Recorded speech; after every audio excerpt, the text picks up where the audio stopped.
നമസ്കാരം. പ്രധാന വാർത്തകൾ.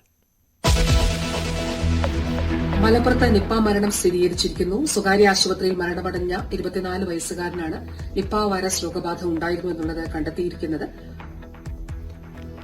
നിപ്പ സ്ഥിരീകരിച്ച മലപ്പുറത്ത് കനത്ത ജാഗ്രത. സമ്പർക്ക പട്ടികയിൽ 151 പേർ. മഞ്ചേരി തിരുവാലി പ്രദേശം നിരീക്ഷണത്തിൽ. എല്ലാവിധ മുൻകരുതൽ നടപടികളും സ്വീകരിക്കുമെന്ന് ആരോഗ്യവകുപ്പ്.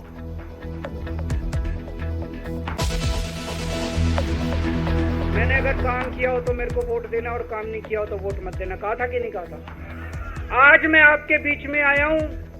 मैं कह रहा हूँ अगर मैं ईमानदार हूँ तो वोट देना, अगर मैं बेईमान हूँ तो वोट मत देना, बिल्कुल मत देना. ബിജെപിക്ക് ചെക്ക് വെച്ച് അരവിന്ദ് കെജ്രിവാൾ 2 ദിവസത്തിനകം മുഖ്യമന്ത്രി സ്ഥാനം രാജിവെക്കുമെന്ന് പ്രഖ്യാപനം. ജനഹിത പരിശോധനയ്ക്കൊരുങ്ങി AAP. ഡൽഹിയിൽ തിരക്കിട്ട ചർച്ചകൾ. നാടകമെന്ന് BJP.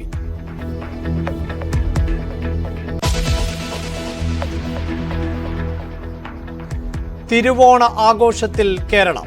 പൂക്കളം ഒരുക്കിയും സദ്യയുണ്ട് മലയാളികൾ.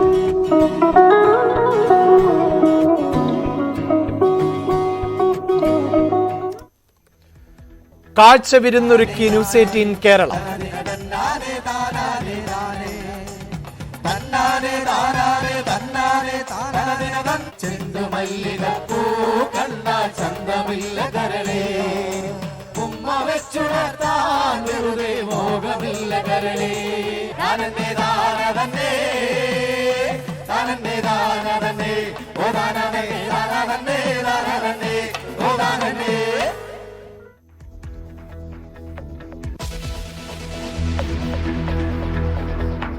ഓണം കളറാക്കുമോ കേരള ബ്ലാസ്റ്റേഴ്സ്? ISLൽ പഞ്ചാബ് FCയെ നേരിടുന്നു. മത്സരം കലൂർ ജവഹർലാൽ നെഹ്റു സ്റ്റേഡിയത്തിൽ.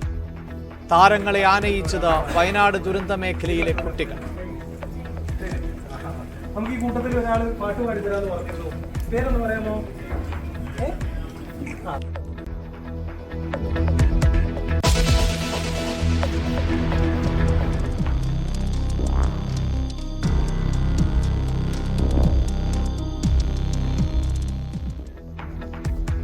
ഓണദിനത്തിൽ കോഴിക്കോട് പേരാമ്പ്രയിലെ ജനങ്ങളെ പരിഭ്രാന്തിയിലാക്കി കാട്ടാന.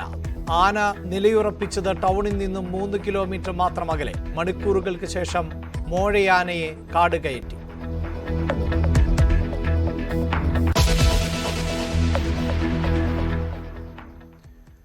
എറണാകുളത്ത് യുവാവ് ദുരൂഹ സാഹചര്യത്തിൽ മരിച്ച നിലയിൽ. മരിച്ചത് കളമശ്ശേരി സ്വദേശി പ്രവീൺ. കൊലപാതകമെന്ന് സംശയം. മലപ്പുറം എടരിക്കോട് പിഞ്ചുകുഞ്ഞ് ബക്കറ്റിൽ വീണ് മുങ്ങി മരിച്ചു. മലപ്പുറം ജില്ലയിൽ മരിച്ച യുവാവിന് നിപ്പ സ്ഥിരീകരിച്ചു. കഴിഞ്ഞ ദിവസം സ്വകാര്യ ആശുപത്രിയിൽ മരിച്ച 24-കാരനാണ് നിപ്പ വൈറസ് സ്ഥിരീകരിച്ചത്. യുവാവ് മസ്തിഷ്ക ജ്വരത്തിന്റെ ലക്ഷണങ്ങൾ പ്രകടിപ്പിച്ചതിനെ തുടർന്ന് സാമ്പിളുകൾ കോഴിക്കോട് മെഡിക്കൽ കോളേജിൽ പരിശോധിച്ചിരുന്നു. ഈ പരിശോധനാ ഫലം പോസിറ്റീവായി. തുടർന്ന് പൂനെയിലെ വൈറോളജി ഇൻസ്റ്റിറ്റ്യൂട്ടിൽ നിന്നുള്ള ഫലം വന്നതോടെയാണ് നിപ്പ സ്ഥിരീകരിച്ചത്. ഇതുവരെ 151 പേരാണ് പ്രാഥമിക സമ്പർക്ക പട്ടികയിൽ ഉള്ളത്. മലപ്പുറത്ത് നിപ്പ മരണം സ്ഥിരീകരിച്ചിരിക്കുന്നു. സ്വകാര്യ ആശുപത്രിയിൽ മരണമടഞ്ഞ 24 വയസ്സുകാരനാണ് നിപ്പ വൈറസ് രോഗബാധ ഉണ്ടായിരുന്നു എന്നുള്ളത് കണ്ടെത്തിയിരിക്കുന്നത്.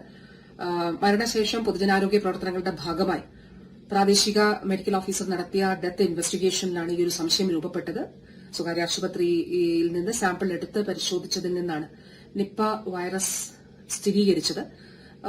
കോഴിക്കോട് മെഡിക്കൽ കോളേജിൽ നടത്തിയ പരിശോധന ഫലം പോസിറ്റീവായിരുന്നു. അപ്പോൾ തന്നെ ആരോഗ്യമന്ത്രിയുടെ അധ്യക്ഷതയിൽ യോഗം ചേരുകയും അതോടൊപ്പം തന്നെ 16 കമ്മിറ്റികൾ സ്റ്റേറ്റ് പ്രോട്ടോകോൾ അനുസരിച്ച് രൂപീകരിക്കുകയും കോൺടാക്ട് ട്രേസിംഗ് ആരംഭിക്കുകയും ചെയ്തിരുന്നു. ബാംഗ്ലൂരിൽ വിദ്യാർത്ഥിയാണ് ഈ യുവാവ്. സുഹൃത്തുക്കൾ, കുടുംബാംഗങ്ങൾ, അതോടൊപ്പം തന്നെ പോയിട്ടുള്ള ഇടങ്ങൾ എല്ലാം തന്നെ ട്രേസ് ചെയ്തുകൊണ്ട് അവിടെയുള്ള ആളുകളെ, ഏറ്റവും അടുത്ത സമ്പർക്കത്തിൽപ്പെട്ടവരെയും സെക്കൻഡറി കോൺടാക്ട്സിനെയും ഒക്കെ തന്നെ ഐഡന്റിഫൈ ചെയ്യുന്നതിന് വേണ്ടിയിട്ടുള്ള ശ്രമമാണ് നടക്കുന്നത്. ഇതുവരെ 151 പേരാണ് പ്രൈമറി കോൺടാക്ട്സിലുള്ളത്. അതിൽ 5 പേർക്ക് ചെറിയ പനി ലക്ഷണങ്ങളും ഉണ്ട്. ഇത് സംബന്ധിച്ച് ആശങ്കപ്പെടേണ്ട സാഹചര്യമില്ല. കാരണം രോഗവ്യാപനമില്ല എന്നുള്ളത് ഉറപ്പാക്കുന്നതിന് വേണ്ടിയിട്ടുള്ള സൂക്ഷ്മതലമായിട്ടുള്ള ഇടപെടലാണ് നടത്തുന്നത്. കോൺടാക്ട് ട്രേസിംഗിന്റെ അടിസ്ഥാനത്തിലുള്ള റൂട്ട് മാപ്പ് പ്രസിദ്ധീകരിക്കും. 4 സ്വകാര്യ ആരോഗ്യ സ്ഥാപനങ്ങൾ, ഒരു ക്ലിനിക് ഉൾപ്പെടെയുള്ളവ അവിടെയാണ് പോയിട്ടുള്ളത്. അതോടൊപ്പം 2 വൈദ്യശാലകളിൽ പോയിട്ടുള്ളതായിട്ട് കാണുന്നുണ്ട്. അപ്പോൾ ഇതിന്റെ അടിസ്ഥാനത്തിൽ റൂട്ട് മാപ്പ് പ്രസിദ്ധീകരിക്കുമ്പോൾ എവിടെയെങ്കിലും ആ സമയത്ത് അതിനു മുൻപോ അതിനുശേഷമോ അതിൽ പ്രസക്തി ഇല്ല. പക്ഷെ ആ സമയത്ത് അവിടെ ഉണ്ടായിരുന്നവർ ഉണ്ടെങ്കിൽ ദയവായി ആരോഗ്യ വകുപ്പിനെ ഇക്കാര്യം അറിയിക്കണമെന്നുള്ളതുകൂടി അഭ്യർത്ഥിക്കുകയാണ്. നിപ സ്ഥിരീകരിച്ച പശ്ചാത്തലത്തിൽ എല്ലാവിധ മുൻകരുതൽ നടപടികളും സ്വീകരിക്കുമെന്ന് മലപ്പുറം ജില്ലാ medical officer doctor R Renuka പറഞ്ഞു. നിലവിൽ ആശങ്കപ്പെടേണ്ട സാഹചര്യമില്ല എന്ന് മെഡിക്കൽ ഓഫീസർ വ്യക്തമാക്കി. നമുക്ക് തിരുവാലി പഞ്ചായത്തിൽ മരണപ്പെട്ട കുട്ടിക്ക് നിപ്പയാണെന്നുള്ളത് സ്ഥിരീകരിച്ച റിപ്പോർട്ട് വന്നതെന്നുള്ളത് നമുക്ക് ബഹുമാനപ്പെട്ട ആരോഗ്യമന്ത്രി ഇന്ന് റിലീസ് ചെയ്തിട്ടുണ്ട്, പ്രസ് റിലീസ് നൽകിയിട്ടുണ്ട്. അപ്പോൾ അതിൻ്റെ തുടർന്നിട്ട് അപ്പോൾ നമുക്ക് ഇതുവരെ ഒരു കൺഫർമേഷൻ വന്നത് ഇപ്പോഴാണ് മുനിസിപ്പൽ വന്നതിന് ശേഷം നമുക്ക്. പക്ഷേ എന്നിരുന്നാലും നമുക്ക് ഏതൊരു മരണം വരുമ്പോഴും നമ്മൾ അന്വേഷിക്കുന്ന പോലെയുള്ള പ്രാഥമികമായിട്ടുള്ള കാര്യങ്ങൾ നമ്മൾ ഇവിടെയും എടുത്തിട്ടുണ്ടായിരുന്നു. കാരണം ഒരു AES പ്രത്യേകിച്ച് മസ്തിഷ്ക ജ്വരം അങ്ങനെയുള്ള കാര്യങ്ങൾക്ക് വരുമ്പോൾ നമ്മൾ ചെയ്യേണ്ട പ്രതിരോധ പ്രവർത്തനങ്ങളുടെ ഭാഗമായിട്ടുള്ള ആക്ടിവിറ്റീസാണ് നമ്മൾ തുടങ്ങിയിട്ടുള്ളത്. അതിൻ്റെ ഭാഗമായിട്ട് നമ്മൾ വേറെ ഈ ഒരു പഞ്ചായത്തിൽ ഇതുപോലുള്ള മരണങ്ങളോ അതുപോലെ എന്തെങ്കിലും കൂടുതലായിട്ട് പനിയോ എന്തെങ്കിലും ഉണ്ടോ എന്നുള്ളതിനെ പറ്റിയുള്ള അന്വേഷണങ്ങൾ നടത്തിയിട്ടുണ്ട്. ഇവിടെ ഇന്ന് മീറ്റിംഗ് കൂടിയിട്ട് ഇവിടെ ബഹുമാനപ്പെട്ട ഗ്രാമപഞ്ചായത്ത് പ്രസിഡന്റും അതുപോലെ ആരോഗ്യ സ്റ്റാൻഡിംഗ് കമ്മിറ്റി മറ്റ് എല്ലാ ജനപ്രതിനിധികളും ഉണ്ടായിരുന്നു. അവരുടെ കൂടി എന്തൊക്കെയാണ് ഇവിടെ ഇനി തുടർന്നുള്ള നടപടികൾ എന്നുള്ളതിനെ പറ്റിയുള്ള ചർച്ചകൾ ചെയ്തിട്ടുണ്ട്. അപ്പോൾ അതേപോലെ ഇവിടെ ക്വാറന്റൈൻ എൻഷുർ ചെയ്യാനായിട്ടും അതുപോലെ മാസ്ക് നിർബന്ധം, അത് പഞ്ചായത്ത് തന്നെ മുൻകൈ എടുത്ത് തന്നെ എല്ലാവരോടും മാസ്ക് ധരിക്കണം എന്നുള്ള കാര്യങ്ങൾ പറഞ്ഞിട്ടുണ്ട്. കൂടുതലെല്ലാം നമ്മുടെ ക്രൗഡിങ്, കാരണം ആളുകൾ ഒത്തുകൂടുന്നതൊക്കെ ഒഴിവാക്കാനായിട്ടും കാര്യങ്ങളെല്ലാം പറഞ്ഞിട്ടുണ്ട്. അതിന് ബഹുമാനപ്പെട്ട ജില്ലാ കളക്ടറെയും ഇക്കാര്യങ്ങളെല്ലാം അറിയിച്ചിട്ടുണ്ട്. സാറിന്റെ കൂടെ നിർദ്ദേശപ്രകാരമുള്ള കാര്യങ്ങളായിരിക്കും നടക്കുന്നത്.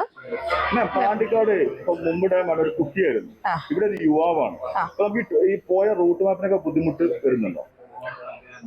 നമുക്ക് ഓൾറെഡി മരിച്ചു കഴിഞ്ഞിട്ടാണ് നമ്മളിത് അറിയുന്നത്. ബാക്ക് ട്രേസിങ് ചെയ്യേണ്ടതായിട്ടുണ്ട്. അത് നമുക്ക് എല്ലാവരും സഹകരിക്കുന്നുണ്ട്. അതുകൊണ്ട് നമുക്ക് കിട്ടാനുള്ള സാധ്യതകളുണ്ട്. നമുക്ക് വലിയ പ്രശ്നമായിട്ട് തോന്നുന്നില്ല. അത് ഇനിയിപ്പോൾ ഉള്ള നമ്മുടെ മീറ്റിങ്ങുകൾ കാര്യങ്ങളൊക്കെ വന്നതിന് ശേഷം മാത്രമേ പറയാനായിട്ട് കഴിയുള്ളൂ.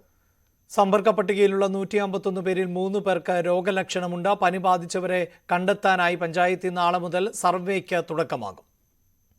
ഇന്നു മുതൽ തിരുവാലി പഞ്ചായത്തിലെ മുഴുവൻ ആളുകളും മാസ്ക് ധരിച്ചുകൊണ്ട് മാത്രമേ പുറത്തിറങ്ങാൻ പാടുള്ളൂ.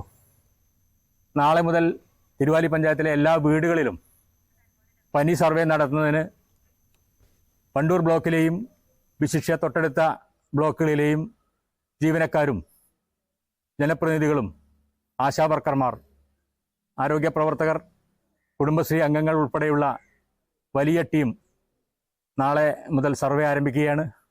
അതിനാവശ്യമായിട്ടുള്ള ജീവനക്കാരെയും ബന്ധപ്പെട്ട സർവേ നടത്തുന്ന ആളുകളെയും എത്തിക്കുന്നതിനുള്ള വാഹനം ഉൾപ്പെടെ ഏർപ്പാട് ചെയ്തു കഴിഞ്ഞു. പ്രദേശത്ത് നിയന്ത്രണങ്ങൾ കൂടുതൽ ശക്തമാക്കുന്നതിനെക്കുറിച്ച് വരും ദിവസങ്ങളിൽ യോഗം ചേർന്ന് തീരുമാനമെടുക്കും. തിരുവാലി പഞ്ചായത്തിന് 4, 5, 6, 7 വാർഡുകളും മമ്പാട് പഞ്ചായത്തിലെ 7ാം വാർഡും കണ്ടെയ്ൻമെന്റ് സോണായി പ്രഖ്യാപിച്ചു. മലപ്പുറത്ത് നിപ സ്ഥിരീകരിച്ച സാഹചര്യത്തിൽ കർശന നടപടികളാണ് ആരോഗ്യവകുപ്പ് കൈക്കൊണ്ടിരിക്കുന്നത്. നിലവിൽ സമ്പർക്ക പട്ടികയിലുള്ള 151 പേരാണ്. ഈ ഒരു പട്ടികയിൽ ഇനിയും ആളുകൾ ഉൾപ്പെടാനുള്ള സാധ്യതയാണ് കാണുന്നത്. ഇവിടെ പ്രധാനമായിട്ടും ആരോഗ്യവകുപ്പ് നേരിടുന്ന ഒരു വെല്ലുവിളി ഈ രോഗത്തിന്റെ ഒറിജിൻ കണ്ടെത്തുക എന്നുള്ളതാണ്. വ്യാഴാഴ്ചയാണ് ഈ യുവാവ് ബംഗളൂരുവിൽ നിന്ന് നാട്ടിലെത്തിയത്. ഇയാളുടെ കാല് പടം മറിഞ്ഞതിനെ തുടർന്ന് 1-2 വൈദ്യശാലകളിൽ ചികിത്സ തേടിയിരുന്നു. തുടർന്ന് പനി ബാധിച്ച് വണ്ടൂരിലെ ഒരു സ്വകാര്യ ആശുപത്രിയിലും ആ പനി ഭേദമാകാത്തതിനെ തുടർന്ന് പെരിന്തൽമണ്ണയിലെ സ്വകാര്യ ആശുപത്രിയിലേക്കും കൊണ്ടുവരികയും ഇവിടെ ചികിത്സയിലിരിക്കെയാണ് തിങ്കളാഴ്ച ഇയാൾ മരണത്തിന് കീഴടങ്ങുന്നത്. അപ്പോൾ വ്യാഴം മുതൽ തിങ്കൾ വരെയുള്ള കുറച്ച് ദിവസം മാത്രമാണ് ഇയാൾ നാട്ടിലായിട്ടുള്ളത്. അപ്പോൾ അതിനു മുൻപ് ആയിരിക്കാം ഈ ഒരു രോഗബാധ ഉണ്ടാകാനുള്ള സാധ്യത എന്നാണ് ആരോഗ്യവകുപ്പ് വിലയിരുത്തുന്നത്. അപ്പോൾ ബംഗളൂരുവിലെ ഇയാളുടെ സഹപാഠികൾ, അതേപോലെ ഒരുമിച്ച് താമസിച്ചിരുന്നവർ, ഒരുമിച്ച് യാത്ര ചെയ്തിരുന്നവർ, അങ്ങനെയുള്ള വലിയ ഒരു പട്ടിക കണ്ടെത്താനുള്ള അല്ലെങ്കിൽ ആളുകളെ കണ്ടെത്താനുള്ള പരിശ്രമത്തിലാണ് ആരോഗ്യവകുപ്പ് ഉള്ളത്. നിലവിൽ നാട്ടിലെത്തിയതിനു ശേഷം ഇയാളെ പരിചരിച്ചവരും ഇയാളുമായി അടുത്തിടപഴകിയവരും ആശുപത്രിയിലുള്ളവരുമൊക്കെയാണ് ഇപ്പോഴത്തെ സമ്പർക്ക പട്ടികയിലുള്ളത്. അതേപോലെ തന്നെ ബംഗളൂരുവിൽ ഇദ്ദേഹത്തിന്റെ റൂമിലുണ്ടായിരുന്നവരും. നിലവിൽ ആശങ്കപ്പെടേണ്ട സാഹചര്യമില്ല എന്ന് ആരോഗ്യവകുപ്പ് വിലയിരുത്തുന്നുണ്ട്. പ്രധാനമായിട്ടും ഇനി തിരുവാലി പഞ്ചായത്ത് കേന്ദ്രീകരിച്ച് ഓരോ വീടുകൾ കേന്ദ്രീകരിച്ച് പനി സർവേ നടത്താനുള്ള തീരുമാനമാണ് എടുത്തിരിക്കുന്നത്. നിലവിൽ തന്നെ മാസ്ക് നിർബന്ധമാക്കിക്കൊണ്ട് പഞ്ചായത്ത് നിർദ്ദേശം പുറത്തിറങ്ങി കഴിഞ്ഞിട്ടുണ്ട്. ഓരോ വീടുകളിലും മുൻപ് 2 മാസം മുൻപ് പാണ്ടിക്കാട് നിപ സ്ഥിരീകരിച്ചപ്പോൾ എടുത്ത നടപടികൾ അതേപോലെ തന്നെ ഇവിടെയും കൊണ്ടുവരികയാണ് അധികൃതർ ചെയ്യുന്നത്. ഓരോ വീടുകൾ കേന്ദ്രീകരിച്ച് കയറിയിറങ്ങി ആർക്കെങ്കിലും രോഗലക്ഷണങ്ങൾ ഉണ്ടോ എന്ന് കൃത്യമായി പരിശോധിക്കുകയാണ് ആരോഗ്യവകുപ്പ് ഇനി ചെയ്യാൻ ഉദ്ദേശിക്കുന്നത്. എന്താണെങ്കിലും നിലവിൽ നമുക്ക് നിപയെ അതിജീവിച്ചതിൻ്റെ അല്ലെങ്കിൽ എന്ത് നടപടി സ്വീകരിക്കണമെന്നതിൻ്റെ കൃത്യമായ മുൻ അനുഭവങ്ങളുണ്ട്. അത് പ്രകാരം ഈ ഒരു സാഹചര്യത്തെ നേരിടാം എന്ന് തന്നെയാണ് ആരോഗ്യവകുപ്പിൻ്റെ കണക്കൂട്ടൽ. അത് ആത്മവിശ്വാസം നൽകുന്നതാണ്. പക്ഷേ ഇവിടെ ചെറിയ ഒരു പ്രതിസന്ധി ഉണ്ടാക്കുന്നത് ഈ യുവാവിൻ്റെ രോഗബാധയുടെ ഒറിജിൻ എവിടെയാണ് എന്നുള്ളതാണ്. ബംഗളൂരുവിൽ നിന്നായതുകൊണ്ട് തന്നെ അത് കണ്ടെത്തുക എന്നുള്ളതാണ് നിലവിലെ ഒരു പ്രധാനപ്പെട്ട വെല്ലുവിളി. ഒപ്പം തന്നെ സമ്പർക്ക പട്ടിക വിപുലീകരിക്കാനുള്ള അല്ലെങ്കിൽ കൂടുതൽ ആളുകൾ ഉൾപ്പെടാനുള്ള സാധ്യത കാണുന്നുണ്ട്. എന്താണെങ്കിലും ഈ ദിവസങ്ങളിൽ എന്തെല്ലാം നിയന്ത്രണങ്ങൾ ഈ ഒരു മേഖലയിൽ നടപ്പാക്കണമെന്നതിനെക്കുറിച്ച് കൂടുതൽ ഉദ്യോഗസ്ഥരുടെ യോഗം ചേർന്ന് ആരോഗ്യവകുപ്പിൻ്റെയും മറ്റു വകുപ്പുകളുടെയും കൂടി അഭിപ്രായത്തിന് ശേഷമായിരിക്കും അത്തരം കാര്യങ്ങൾ തീരുമാനമെടുക്കുക. എന്താണെങ്കിലും പാണ്ടിക്കാട് നിപ ബാധ ഉണ്ടായപ്പോൾ അതിനെ അതിജീവിച്ചതിൻ്റെ അതേ രീതിയിൽ തന്നെ ഈ ഒരു പ്രതിസന്ധിയെ മറികടക്കാമെന്ന ആത്മവിശ്വാസത്തിലാണ് ആരോഗ്യവകുപ്പ് ഉള്ളത്. വരും ദിവസങ്ങളിൽ അല്ലെങ്കിൽ നാളെ മുതൽ തന്നെ കൂടുതൽ നിയന്ത്രണങ്ങളും കൂടുതൽ നിർദ്ദേശങ്ങളും ഈ ഒരു മേഖല കേന്ദ്രീകരിച്ച് നടപ്പിൽ വരും എന്ന് തന്നെയാണ് അറിയാനാകുന്നത്. മലപ്പുറത്ത് നിന്നും CB അനുമോദ്, ന്യൂസ് 18. സർക്കാർ പിരിച്ചുവിടാൻ ഡൽഹി മുഖ്യമന്ത്രി അരവിന്ദ് കെജ്രിവാൾ 2 ദിവസത്തിനകം രാജിവെക്കുമെന്നാണ് കെജ്രിവാളിന്റെ പ്രഖ്യാപനം. മഹാരാഷ്ട്രയ്ക്ക് ഒപ്പം ഡൽഹിയിലും തെരഞ്ഞെടുപ്പ് നടത്തണം. ജനവിധിയോടെ തിരിച്ചുവരാനാണ് ആഗ്രഹിക്കുന്നത്. BJP അധികാരത്തിൽ വരാതിരിക്കാൻ ശ്രദ്ധിക്കും എന്നും അരവിന്ദ് കെജ്രിവാൾ പറഞ്ഞു. ये लोग पूछते हैं कि केजरीवाल जब जेल में था इसने इस्तीफा क्यों नहीं दिया? जेल में से CM के पद से इस्तीफा क्यों नहीं दिया? मैंने इस्तीफा इसलिए नहीं दिया क्योंकि मैं देश के जनतंत्र को बचाना चाहता था. इन्हें जो इतने फॉर्मूले बना रखे हैं, MLA तोड़ दो, पार्टियां तोड़ दो, MLA खरीद लो, डरा दो. अब एक फॉर्मूला और इन्होंने नया बनाया है. जहां जहां ये चुनाव हारे वहां वहां के मुख्यमंत्री पे फर्जी केस करके उसको गिरफ्तार कर लो और उसकी सरकार गिरा दो. लेकिन मेरे लिए जो मायने रखता है वो है मैंने अपनी जिंदगी में ईमानदारी कमाई है. अगर आपको लगता है केजरीवाल ईमानदार है, जम के वोट दे देना मेरे पक्ष में. चुनाव के बाद CM की कुर्सी पे जाके बैठूंगा. അതേസമയം കെജ്രിവാൾ രാജിവെക്കരുത് എന്ന ആവശ്യവും AAPയിൽ ശക്തമാണ്. തെരഞ്ഞെടുപ്പിനെ നേരിടേണ്ട സാഹചര്യം ഇപ്പോഴില്ല എന്ന അഭിപ്രായമുണ്ട്. തിരക്കിട്ട ചർച്ചകളാണ് ഡൽഹിയിൽ നടക്കുന്നത്. എന്നാൽ കെജ്രിവാളിന്റെ രാജിപ്രഖ്യാപനം നാടകം എന്നാണ് BJP പ്രതികരിക്കുന്നത്. ഇന്ത്യൻ സൂപ്പർ ലീഗിലെ ആദ്യ മത്സരത്തിൽ കേരള ബ്ലാസ്റ്റേഴ്സ് പഞ്ചാബ് FCയെ നേരിടുകയാണ്. കലൂർ ജവഹർലാൽ നെഹ്റു സ്റ്റേഡിയത്തിലാണ് മത്സരം പുരോഗമിക്കുന്നത്. വാർത്തയുടെ വിശദാംശങ്ങളും ആയി ഡാനി പോളാണ് ചേരുന്നത്. ഡാനി, ഇന്ന് 50% കാണികളെ ഉള്ളൂ തിരുവോണ ദിനം ആയതിനാൽ. പക്ഷേ ഈ ദിനത്തിൽ ഒരു വിജയം എന്നത് ആരാധകർ ഏറെ ആഗ്രഹിക്കുന്നുണ്ട്. മത്സരം അവസാനിക്കുമ്പോഴും അതിലേക്ക് എത്താൻ സാധിക്കുന്നില്ല. എങ്ങനെയാണ് മത്സരം പുരോഗമിക്കുന്നത്? അഭിലാഷ, മത്സരത്തിന്റെ അവസാന ഘട്ടത്തിലേക്ക് കടന്നിരിക്കുന്നത്, അവസാന നിമിഷങ്ങളിലേക്കാണ് കടന്നിരിക്കുന്നത്. ഇപ്പോഴും ആ മത്സരം ഗോൾ രഹിതം എന്ന രീതിയിൽ തന്നെ മുന്നോട്ട് പോയിക്കൊണ്ടിരിക്കുകയാണ്. ആ മത്സരം അത്ര കണ്ട ആവേശകരമല്ല.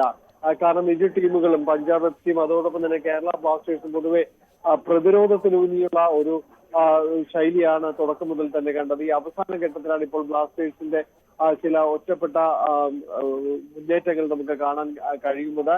ഇതുവരെയും ബ്ലാസ്റ്റേഴ്സിന് ഏതാണ്ട് 2 കോർണർ കിക്കുകളാണ് നേടാൻ ആയിട്ടുള്ളത്. അതുകൊണ്ട് തന്നെ അതിന്റെ ഒരു പ്രതിരോധത്തിലേക്ക് എത്രമാത്രം ഊന്നിയുള്ളതാണ് കളിയെന്ന് നമുക്ക് മനസ്സിലാക്കാൻ കഴിയും.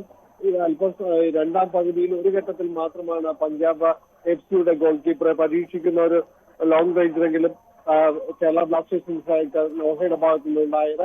ഏതായാലും മത്സരം അത്ര കണ്ട ഒരു ആവേശകരമായ രീതിയിലേക്കല്ല നീങ്ങുന്നത്. 2 ടീമുകളും ആ പ്രതിരോധത്തിലൂന്നിയുള്ള ഒരു മത്സരം തന്നെയാണ് കാഴ്ചവെക്കുന്നത്. കാണികൾ 50% ഇന്നിപ്പോൾ തിരുവോണമായതുകൊണ്ട് അതിൽ ചില നിയന്ത്രണങ്ങൾ കാണികളുടെ വരവിൽ ഏർപ്പെടുത്തിയിട്ടുണ്ട്. 50% കാണികളാണ് ഉള്ളത്. ഏതായാലും വലിയ പ്രതീക്ഷയിൽ തന്നെയാണ് അവസാന മിനിറ്റിലേക്ക് നീങ്ങുമ്പോഴും ഒരു വിജയ ഗോൾ കുറിക്കാൻ കഴിയും എന്നുള്ള ഒരു പ്രതീക്ഷയിലാണ് ഇവിടെ ആരാധകർ കൂടുന്നത്. അഭിലാഷ്, എന്തായാലും നിരാശപ്പെടുത്തുന്ന ഒന്ന് എന്ന നിലയിലേക്ക് ഇപ്പോൾ കാര്യങ്ങൾ എത്തുന്നുണ്ടോ എന്നതാണ്. പഞ്ചാബ് ഒരു ഗോളിന് മുന്നിട്ട് നിൽക്കുന്നു. അവസാന നിമിഷം ഒരു ഗോളിലേക്ക് അവർ എത്തുന്നു. പെനാൽറ്റി എന്നാണ് നമുക്ക് മനസ്സിലാക്കാൻ സാധിക്കുന്നത്.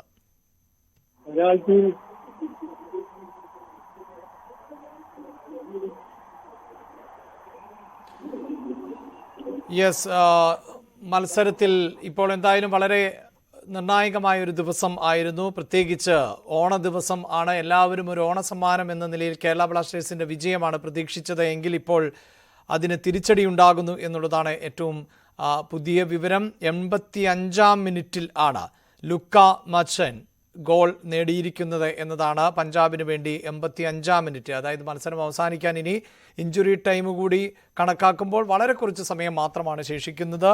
ഇനിയുള്ള മിനിറ്റുകളിൽ കേരള ബ്ലാസ്റ്റേഴ്സ് തിരിച്ചു വരുമോ, ആ ഗോളിന് മറുപടി നൽകി സമനിലയിലേക്ക് എങ്കിലും എത്താൻ പറ്റുമോ എന്നതാണ് അറിയേണ്ടത്. ഒരു ഗോളിനിപ്പോൾ പഞ്ചാബ് മുന്നിട്ട് നിൽക്കുന്നു എന്നുള്ളതാണ്.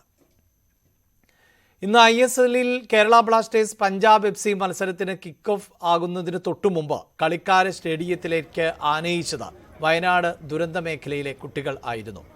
ദുരന്തം ഏറ്റുവാങ്ങിയ മുണ്ടക്കൈ, ചൂരൽമല പ്രദേശങ്ങളിലെ വിദ്യാർത്ഥികളെ ചേർത്ത് പിടിക്കുന്നതിൻ്റെ ഭാഗമായിട്ടാണ് ഒരുമിച്ചോണം കൂടെയുണ്ട് MES എന്ന പേരിൽ കുട്ടികളെ മത്സരത്തിൻ്റെ ഭാഗമാക്കിയത്.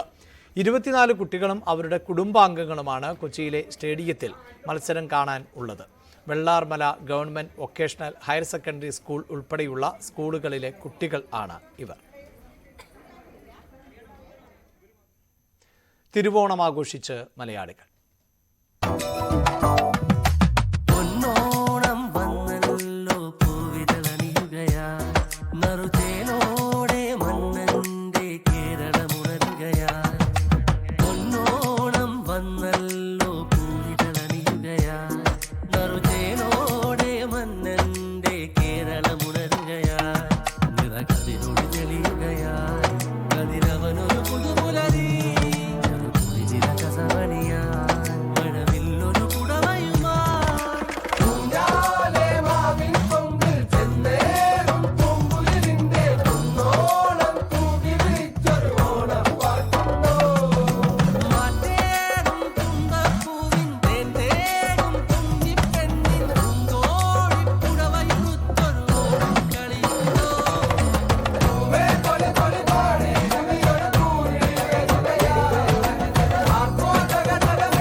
ലോകമെമ്പാടുമുള്ള മലയാളികൾ തിരുവോണ ആഘോഷത്തിൽ ആണ്. കള്ളവും ചതിയുമില്ലാത്ത സമൃദ്ധമായ ഭൂതകാലത്തിൻ്റെ ഓർമ്മപ്പെടുത്തലിൽ ആണ് ഓണാഘോഷം. വയനാട് ഉരുൾപൊട്ടി മുറിവേറ്റത് ഉണങ്ങും മുമ്പാണ് ഇത്തവണത്തെ ഓണാഘോഷം.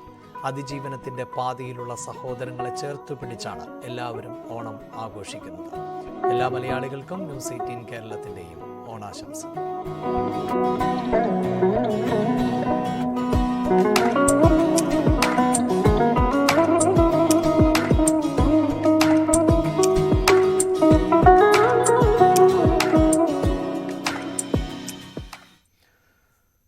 തൃക്കാക്കരയിൽ ആചാരപൂർവ്വം തിരുവോണത്തെ വരവേറ്റു. രാവിലെ ക്ഷേത്രത്തിൽ നടന്ന മഹാബലിയെ എതിരേൽക്കൽ ചടങ്ങിന് ശേഷം നടന്ന തിരുവോണ സദ്യയിൽ ആയിരങ്ങൾ പങ്കെടുത്തു. തിരുവോണനാളിൽ പുലർച്ചെ മുതൽ ക്ഷേത്രത്തിലേക്ക് ഭക്തജനങ്ങളുടെ ഒഴുക്കായിരുന്നു. ചന്ദനം ചാർത്തിനു ശേഷം 8 മണിയോടെ ആഘോഷപൂർവ്വം പ്രതീകാത്മകമായി മഹാബലിയെ എതിരേൽക്കൽ ചടങ്ങ് നടന്നു.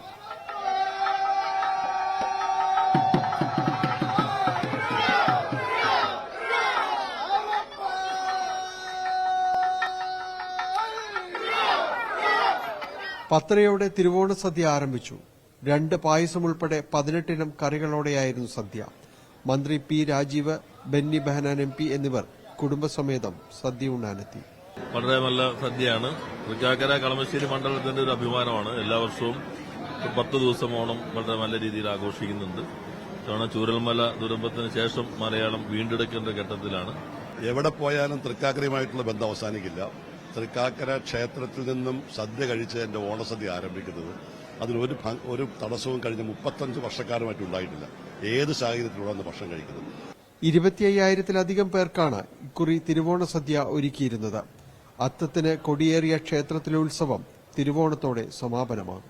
തിരുവോണ ഓർമ്മകളുമായി ഇനി അടുത്ത ഓണം വരെ നീളുന്ന കാത്തിരിപ്പ്. ന്യൂസ് 18 കൊച്ചി.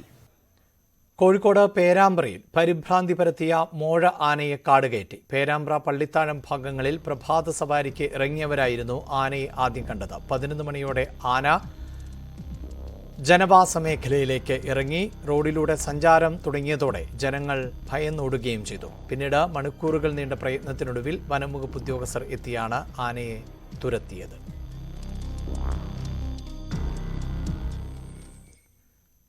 എറണാകുളത്തെ യുവാവിന്റെ മരണത്തിൽ ദുരൂഹത. കളമശ്ശേരി ലക്ഷംവീട് കോളനിയിൽ പ്രകാശന്റെ മകൻ പ്രവീണിനെയാണ് മരിച്ച നിലയിൽ കണ്ടെത്തിയത്. യുവാവിന്റെ ശരീരത്തിൽ നിരവധി മുറിവുകൾ ഉണ്ട്.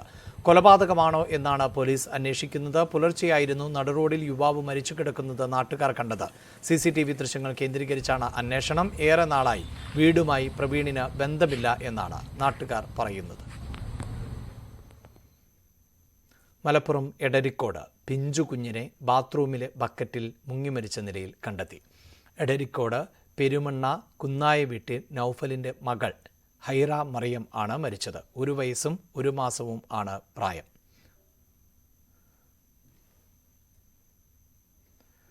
പ്രധാനമന്ത്രി പദവി താൽപ്പര്യമുണ്ടെങ്കിൽ പിന്തുണയ്ക്കാമെന്ന് ഒരു നേതാവ് പറഞ്ഞിരുന്നുവെന്ന് കേന്ദ്രമന്ത്രി നിതിൻ ഗഡ്കരി. എന്നാൽ അത് തന്റെ ലക്ഷ്യമായിരുന്നില്ല എന്നും ഗഡ്കരി പറഞ്ഞു. താൻ തന്റെ പ്രസ്ഥാനത്തോട് കടപ്പെട്ടിരിക്കുന്നുവെന്നും നിതിൻ ഗഡ്കരി വ്യക്തമാക്കി. എന്നാൽ ആ നേതാവിന്റെ പേര് വെളിപ്പെടുത്താൻ നിതിൻ ഗഡ്കരി തയ്യാറായിട്ടില്ല. ഒരു അവാർഡ് ദാന ചടങ്ങിലായിരുന്നു ഗഡ്കരിയുടെ വെളിപ്പെടുത്തൽ. ഉത്തർപ്രദേശിലെ മീററ്റിൽ ബഹുനില കെട്ടിടം തകർന്നു വീണ 10 പേർ മരിച്ചു. മീററ്റിലെ സാക്കിർ കോളനിയിലാണ് 3 നില കെട്ടിടം തകർന്നത്. അവശിഷ്ടങ്ങളിൽ കുടുങ്ങിയ 15 പേരിൽ 10 പേരാണ് മരിച്ചത്. മറ്റ് 5 പേരെ ഗുരുതര പരിക്കുകളോടെ ആശുപത്രിയിൽ പ്രവേശിപ്പിച്ചു. ജമ്മു കാശ്മീരിലെ പൂഞ്ചിൽ സുരക്ഷാ സേനയും തീവ്രവാദികളും തമ്മിൽ ഏറ്റുമുട്ടൽ. രാവിലെ തുടങ്ങിയ ഏറ്റുമുട്ടൽ ഇപ്പോഴും തുടരുകയാണ്. ഉന്നത കമാൻഡർ അടക്കം 3 ഭീകരർ ഗ്രാമത്തിലുണ്ട് എന്നാണ് റിപ്പോർട്ട്. ന്യൂസ് അപ്ഡേറ്റ്സ് പൂർണ്ണമാകുന്നു. നമസ്കാരം.